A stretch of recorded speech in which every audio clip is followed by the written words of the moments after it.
Kasaragod Padannakkad KSRTC ബസും കാറും കൂട്ടിയിടിച്ച് 2 പേർ മരിച്ചു. കാർ യാത്രക്കാരാണ് മരിച്ചത്. 3 പേർക്ക് ഗുരുതരമായി പരിക്കേറ്റിട്ടുണ്ട്. സരീഷ് PK ചേരുന്നു. സരീഷ്, എപ്പോഴായിരുന്നു അപകടം? പരിക്കേറ്റവരുടെ ആരോഗ്യനില എങ്ങനെയാണ്? മരിച്ചവർ ആരെന്നുള്ള കാര്യം തിരിച്ചറിഞ്ഞിട്ടുണ്ടോ? ഇന്ന് ഉച്ചയ്ക്ക് 12 മണിയോടെയാണ് അപകടമുണ്ടായത്. കാഞ്ഞങ്ങാട് ഭാഗത്തേക്ക് വരികയായിരുന്ന KSRTC ബസും നീലേശ്വരം ഭാഗത്തേക്ക് പോവുകയായിരുന്ന കാറുമാണ് അപകടത്തിൽപ്പെട്ടത്.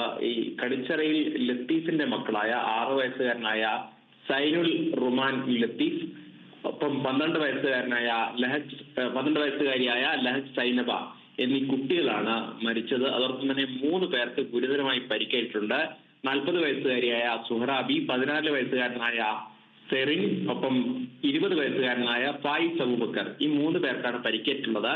ഇവരെ കണ്ണൂരിലെ സ്വകാര്യ ആശുപത്രിയിൽ പ്രവേശിപ്പിച്ചിരിക്കുകയാണ്. ഇതിൽ സുഹറാബിയുടെ ആരോഗ്യനില അതീവ ഗുരുതരമാണ് എന്നാണ് ഇപ്പോൾ മനസ്സിലാക്കുന്നത്. എന്തായാലും 3 പേരെയും സ്വകാര്യ ആശുപത്രിയിൽ പ്രവേശിപ്പിച്ചിട്ടുണ്ട്. അപകടം നടന്ന ഉടൻ നാട്ടുകാർ ഇവരെ രക്ഷപ്പെടുത്താൻ ശ്രമിച്ചെങ്കിലും അതിന് സാധിച്ചിരുന്നില്ല. ഒടുവിൽ ഫയർഫോഴ്സ് എത്തി കാർ വെട്ടിപ്പൊളിച്ചാണ് ഈ മരിച്ച 2 കുട്ടികളെയും ഒപ്പം തന്നെ പരിക്കേറ്റവരെയും പുറത്തേക്കെടുത്തത്. അമിത വേഗമാണ്, കാറിന്റെ അമിത വേഗതയാണ് ഈ അപകടത്തിൽ കലാശിച്ചത് എന്നാണ് ഇപ്പോൾ മനസ്സിലാക്കുന്നത്. എന്തായാലും ഈ നാഷണൽ ഹൈവേ വീതി കൂട്ടുന്നതുമായി ബന്ധപ്പെട്ട് ചെറിയ ദൂരം മാത്രമാണ് ഈ വീതി കൂട്ടി തുറന്നു കൊടുത്തിരിക്കുന്നത്. അതിലൂടെ ഈ സിഗ്നൽ ലൈറ്റുകളോ അല്ലെങ്കിൽ ക്യാമറകളോ ഇല്ലാത്തതിനാൽ സ്വകാര്യ വാഹനങ്ങൾ അമിത വേഗത്തിൽ പോകുന്നുണ്ടെന്ന് നേരത്തെ തന്നെ ആരോപണങ്ങൾ ഉയർന്നിരുന്നു.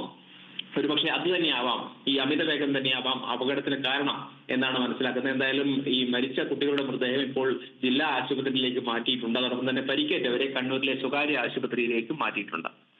ശരി സരീഷ്.